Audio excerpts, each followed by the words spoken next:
Baik, pada kesempatan kali ini Bapak akan menjelaskan tentang materi bahasa Indonesia yang terdapat pada tema 5 untuk kelas 5 sekolah dasar. Pertama, kita pahami dulu kompetensi dasarnya, yaitu adalah menguraikan konsep-konsep yang saling berkaitan pada teks non-fiksi.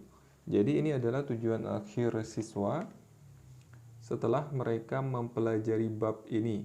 Diharapkan mereka bisa menguraikan konsep-konsep yang saling berkaitan pada teks non-fiksi. Tadi sempat disinggung ada istilah teks non-fiksi. Apakah itu teks non-fiksi? Teks non-fiksi itu adalah teks yang berisi tentang fakta dan informasi. Jadi teks non-fiksi itu didasarkan pada fakta, bukan dongeng, bukan khayalan, bukan pula sesuatu yang sifatnya berupa cerita legenda. Nah, seperti itu bukan. Teks non-fiksi itu ada dengan didasarkan pada fakta dan informasi.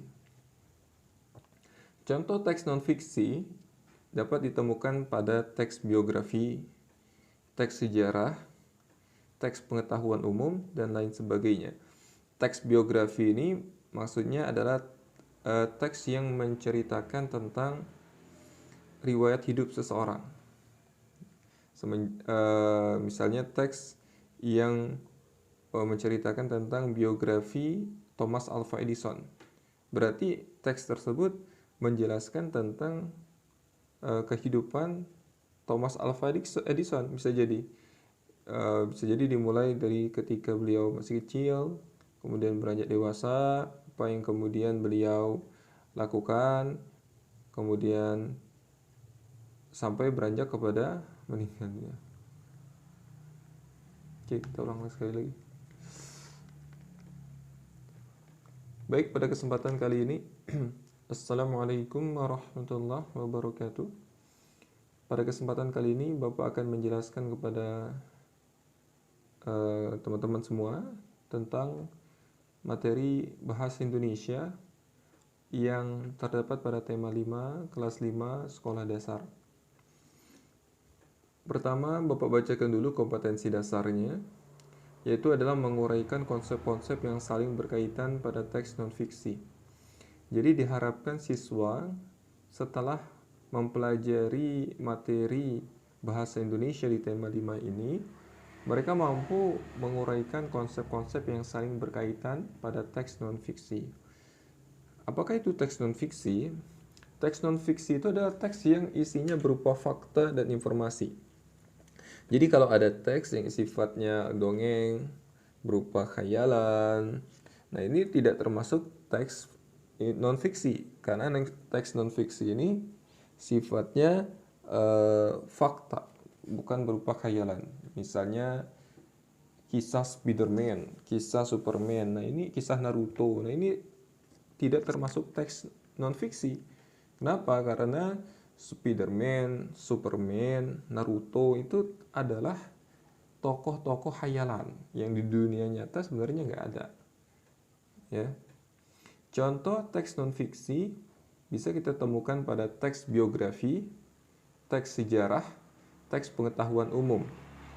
Teks biografi ini adalah teks yang isinya menceritakan tentang seseorang yang sifatnya nyata, misalnya tokoh tertentu. Contoh teks biografi tentang Insinyur Soekarno. Insinyur Soekarno di kehidupan nyata ada. Oleh karena itu maka ini termasuk teks non-fiksi.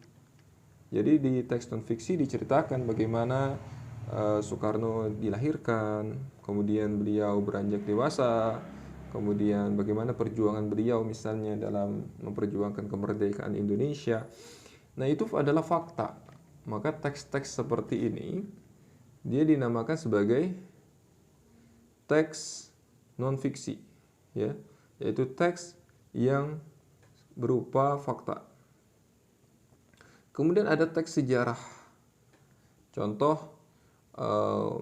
sejarah proklamasi kemerdekaan Indonesia. Nah, dijelaskan, itu kan sudah terjadi kan, maka dia sifatnya fakta. Atau juga teks pengetahuan umum yang berupa informasi. Nah, ini juga termasuk teks fakta. Contoh teks non-fiksi yang sifatnya pengetahuan umum, misalnya teks yang menceritakan tentang proses terjadinya hujan. Ini termasuk juga teks non-fiksi. Selanjutnya adalah contoh teks non-fiksi. Nah, di sini Bapak sudah hadirkan contoh teks non-fiksi. Subak merupakan sekumpulan petani di Bali yang mengelola sistem irigasi yang ada di sebuah kawasan persawahan. Kawasan persawahan itu biasanya dibatasi oleh kenampakan alam seperti sungai, jurang, atau kenampakan lain yang jelas terlihat. Nah, teks ini termasuk ke dalam teks non-fiksi, ya, teks yang sifatnya ya berupa pengetahuan, informasi, dan informasinya memang ada seperti itu di kehidupan nyata. Maka ini termasuk ke dalam teks non-fiksi yang menceritakan tentang subak yang merupakan sebuah sistem yang ada di Bali. Contoh lain, Guglielmo Marconi lahir pada tahun 1874 di Bologna, Italia ya. Penemu radio ini mendapat pendidikan privat dari seorang guru. Tahun 1894, tatkala usianya menginjak 20, Marconi membaca percobaan-percobaan yang dilakukan oleh Heinrich Hertz beberapa tahun sebelumnya. Nah, ini adalah termasuk juga teks non-fiksi, ya, termasuk juga teks biografi menceritakan tentang Guglielmo Marconi, ya, yang melakukan percobaan, ya, kisah beliau, bagaimana beliau lahir, kemudian beliau beranjak remaja, beliau ternyata mengikuti pendidikan privat juga, beliau menginjak usia 20, apa sih yang beliau lakukan. Nah, ini termasuk teks biografi, teks yang menceritakan tentang seseorang.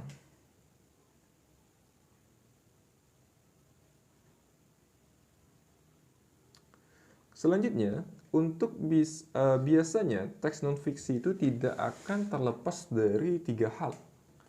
Yang pertama adalah gagasan utama, ya. Yang kedua adalah kalimat utama.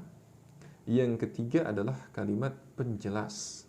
Nah, 3 hal ini penting untuk diketahui siswa agar dia bisa menguraikan teks-teks non-fiksi tadi. Yang pertama, gagasan utama.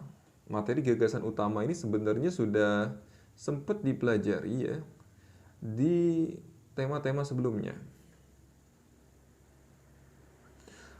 Gagasan utama itu merupakan gagasan atau ide yang melandasi sebuah paragraf. Jadi sebelum kita buat sebuah paragraf, aturannya kita harus memikirkan terlebih dahulu apa yang ingin kita tulis. Jadi pikirkan dulu baru ditulis. Nah, yang kita pikirkan di awal sebelum kita menulis itulah yang namanya gagasan. Contoh, kita mau menulis di sebuah paragraf tentang proses awal terjadinya hujan. Nah, itu sudah termasuk ide pokok. Sudah termasuk gagasan utama. Proses awal terjadinya hujan itu adalah ide pokok. Ide pokok itu adalah ide yang melandasi kita untuk menulis sebuah paragraf.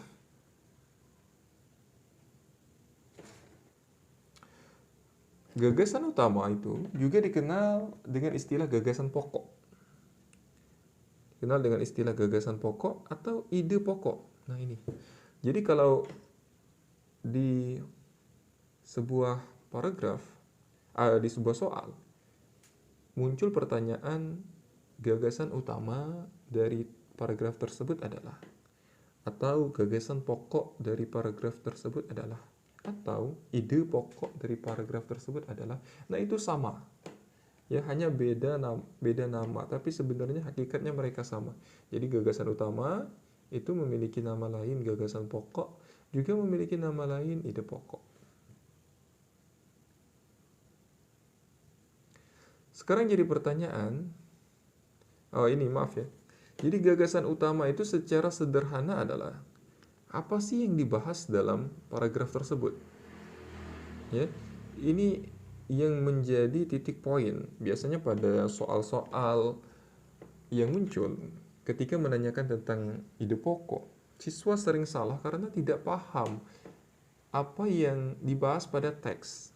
Jadi kalau ditanya ide pokok paragraf pertama adalah, maka jawabannya adalah apa yang dibahas dalam paragraf pertama tersebut. Misalnya paragraf pertama menceritakan tentang proses awal terjadinya hujan, maka itulah ide pokoknya. Ya. Jadi gagasan utama itu memiliki nama lain gagasan pokok, bisa juga dikenal dengan nama ide pokok. Dan untuk menemukan gagasan utama dalam sebuah paragraf, salah satu tipsnya adalah dengan menanyakan apa sih yang dibahas dalam paragraf tersebut. Sekarang contoh tentang subak ya. Subak merupakan sekumpulan petani di Bali yang mengelola sistem irigasi yang ada di sebuah kawasan persawahan. Kawasan persawahan itu biasanya dibatasi oleh kenampakan alam seperti sungai, jurang, atau kenampakan lain yang jelas terlihat. Satu kelompok subak biasanya memiliki satu sumber air yang mengalir ke sebuah sungai yang melewati atau berada dekat dengan persawahannya. Para anggota kelompok subak menggunakan sistem gotong royong dan saling bantu dengan cara meminjam air, bukan utang piutang. Dengan demikian, setiap anggota harus bertanggung jawab terhadap penggunaan air, juga terhadap petani lain sesama anggota subak. Pertanyaannya adalah, ide pokok paragraf tersebut adalah, nah ini dia. Ide pokok paragraf tersebut artinya adalah apa sih yang dibahas dalam paragraf tersebut. Kita cek. A. Manfaat subak. Apakah dia menjelaskan tentang manfaat subak? Tidak terlalu dibahas ya tentang manfaat subak. Jadi jawaban yang A salah. Yang B, pengertian subak. Ini subak ya. Apakah pada teks tersebut menjelaskan tentang pengertian subak? Ya. Kita bisa lihat di awal paragraf. Subak sini disebutkan ya. Subak merupakan sekumpulan petani di Bali yang mengelola sistem irigasi yang ada di sebuah kawasan persawahan. Nah, di sini menjelaskan tentang pengertian subak kan? Kemudian dijelasin lagi lebih lanjut. Nah, maka jawabannya adalah B, pengertian subak. Dampak buruk subak tidak dibahas di sini. Dampak buruk subak nggak ada kaitan sama sekali. Kekurangan sistem subak apalagi sama sekali tidak disinggung ya. Maka jawabannya adalah B, pengertian subak. Contoh selanjutnya, di wilayah Nusantara, topeng memegang peranan yang penting. Tidak semata-mata sebagai penutup wajah, namun menyimpan simbol-simbol penting dalam upacara-upacara adat. Simbol-simbol penting ini menggambarkan kisah tertentu dalam kehidupan. Ide pokok paragraf tersebut adalah A. Peran topeng di wilayah Nusantara. B. Manfaat topeng bagi masyarakat. C. Proses pembuatan topeng.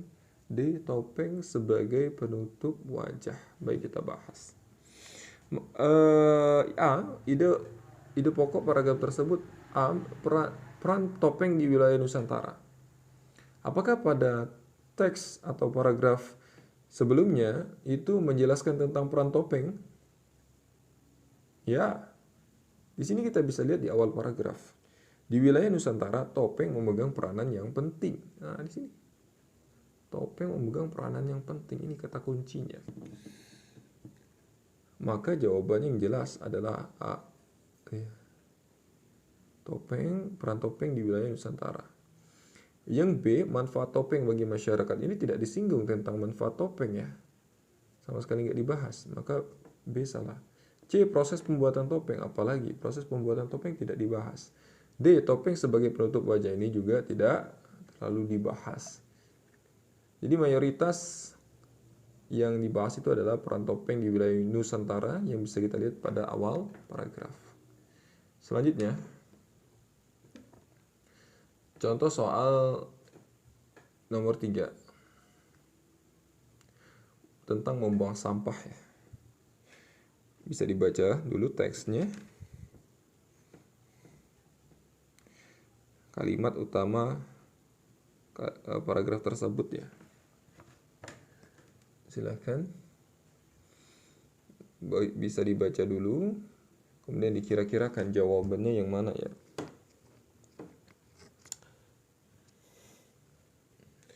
Kalimat utama.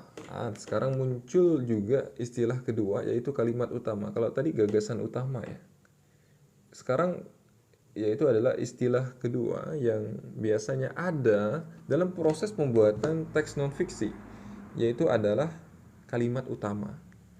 Jadi kalimat utama ini sebenarnya juga sudah sempat dibahas ya di tema sebelumnya. Jadi hanya sekedar mengulang. Kalimat utama itu adalah kalimat yang di dalamnya terdapat ide pokok.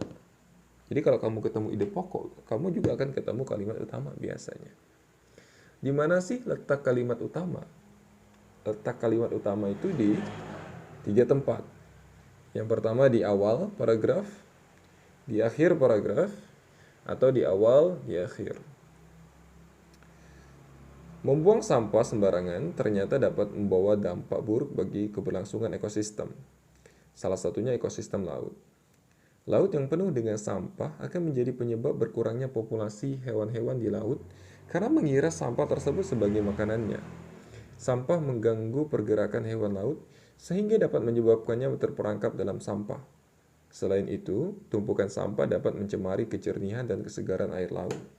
Kalimat utama paragraf tersebut adalah kalimat utama seperti yang Bapak sampaikan sebelumnya, dia mirip seperti ide pokok. Teksnya menceritakan tentang apa sih? Nah, seperti itu. Apakah A, membuang sampah sembarangan ternyata dapat membawa dampak buruk bagi keberlangsungan ekosistem? Salah satunya ekosistem laut, iya. Kemudian yang B, sampah mengganggu pergerakan hewan laut sehingga dapat menyebabkannya terperangkap dalam sampah. Ini pasti salah. Yang B pasti salah. Kenapa? Karena seperti yang Bapak sampaikan tadi, ide pokok itu posisinya di 3 tempat. Yang pertama di awal paragraf. Kalimat pertamanya, lihat, membuang sampah sembarangan ternyata dapat membawa dampak buruk bagi keberlangsungan ekosistem. Salah satunya ekosistem laut. Atau bisa juga di akhir paragraf. Ini nggak masuk ya, menyebabkan ini. Dimulai dari selain itu. Selain itu, tumpukan sampah dapat mencemari kejernihan dan kesegaran laut. Yang jelas ide pokoknya tidak di awal dan di akhir. Kenapa? Karena kalimat di awal dan di akhir berbeda. Dan maknanya pun tidak mendekati, ya. Berarti pilihannya kalimat utama itu di awal atau di akhir sekarang. Yang C, selain itu, tumpukan sampah dapat mencemari kejernihan dan kesegaran air laut. Kita keep dulu karena dia berada di akhir ya. Yang D, laut yang penuh dengan sampah akan menjadi penyebab berkurangnya. Ini pasti salah nih, yang D. Kenapa? Yang D salah karena kalimat itu berada di pertengahan ya. Berarti sekarang kemungkinannya A atau C. Kita coba lihat. Yang A, membuang sampah sembarangan ternyata dapat membawa dampak buruk bagi keberlangsungan ekosistem. Salah satunya ekosistem laut. Jadi kalau kemudian kita sudah tahu mana kalimat awal, mana kalimat akhir, sekarang kita pertimbangkan lagi mana sih kalimat yang menjelaskan kalimat sebelumnya. Nah, coba kita lihat di kalimat yang pertama di opsi A. Membuang sampah sembarangan ternyata dapat membawa dampak buruk bagi keberlangsungan ekosistem. Salah satunya ekosistem laut. Kemudian yang C, selain itu tumpukan sampah dapat mencemari kejernihan dan kesegaran air laut. Nah, berarti kalimat yang menjelaskan kalimat yang lain itu terdapat pada C. Ya, selain itu tumpukan sampah dapat mencemari kejernihan dan kesegaran air laut. Kata dapat ini menunjukkan bahwa dia menjelaskan kalimat sebelumnya kan, maka C ini salah. Maka kunci jawabannya adalah membuang sampah sembarangan ternyata, ini dia ada kata ternyatanya nih. Membuang sampah sembarangan ternyata dapat membawa dampak buruk bagi keberlangsungan ekosistem, salah satunya ekosistem laut. Ini adalah kalimat utamanya, titik poin atau poin penting yang melandasi penulis untuk menulis paragraf tersebut. Kalimat selanjutnya itu adalah kalimat penjelas yang menjelaskan kalimat utama ini. Ya. Membuang sampah sembarangan ternyata dapat membawa dampak buruk. Yang C juga dijelasin, dikuatin lagi. Selain itu, tumpukan sampah dapat mencemari kejernihan dan kesegaran air laut. Dikuatin lagi, diperjelas lagi, maka jelas. Kunci jawabannya adalah A.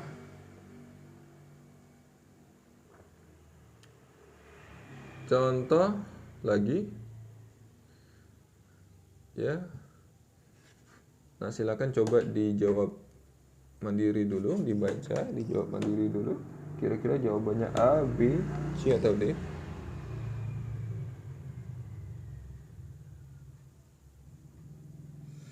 Kalau ketemu opsi soal seperti tipe soal seperti ini, ya biasanya di soal bahasa Indonesia itu tidak akan lepas dari yang namanya paragraf-paragraf.